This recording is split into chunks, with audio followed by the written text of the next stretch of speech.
Video podcasts are becoming really popular, and as a camera supervisor, I've just noticed a few things which might help you build a better podcast studio. Even some major podcasts that I've seen have similar issues which could be improved. Take a look at this Wolf and Owl podcast with Romesh Ranganathan and Tom Davis.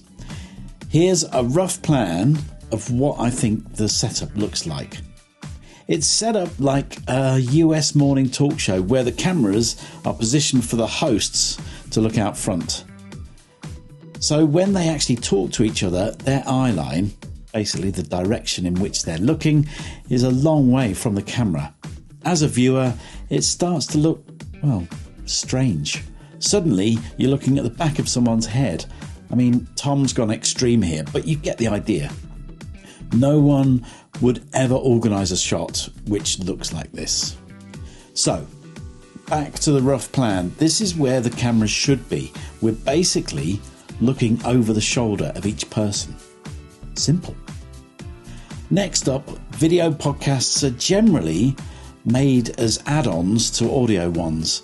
This means there's probably not much budget for them. I mean, I see a lot of locked-off cameras. If you're doing an interview, you need 3 cameras at a minimum, like the studio which Rob Brydon does his one in sometimes. You need a 2-shot, which contains both guests, then one over the shoulder of each person to capture who they're talking to. We need to make sure that these shots both match with each other. Try and frame them with the line of thirds, so with their eyes on the top third line, especially if you don't have the budget for manned cameras, leave the shots slightly wider. People tend to shift around during long form interviews, and they can easily shift out of shot like this. They can suddenly lean back and then you're screwed. One tip I would suggest is shoot the interview in 4K. You can tighten the single shots for your YouTube output at a later date, and that can be HD. You also have the benefit of the extra resolution to create vertical crops for any short form video clips for socials. 2 other things I've spotted on Rob Brydon's podcast, which is something to check.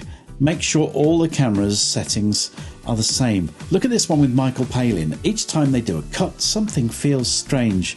It's subtle, but once you notice it, The 2 single shots have the same backgrounds, that wood colour, but they look very different colours between the shots. This could be down to lighting inconsistencies between the shots, or it could be the camera settings. I'll tell you what, future me will go in and try and colour correct it. Does that feel better? I think it does. Then look at this one with Rob Brydon and Julia Davis. The lighting on each person's face is completely different. He's got a warm glow and she looks completely different. She looks pretty cold. Try and make your lighting symmetrical using the same fixtures at a similar distance and at a similar angle. Now just take a quick look at the Graham Norton show.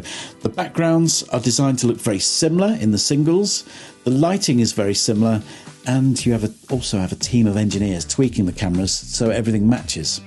I mean, I'm not trying to scare you. I've created spaces for small companies like this one for Rusty Monkey. I just wanted to give you some ideas of where you should be looking to make your changes and how good you can make things look with a little bit of effort.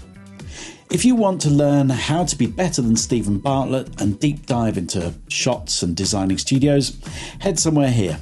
And if you need further support, look in the description.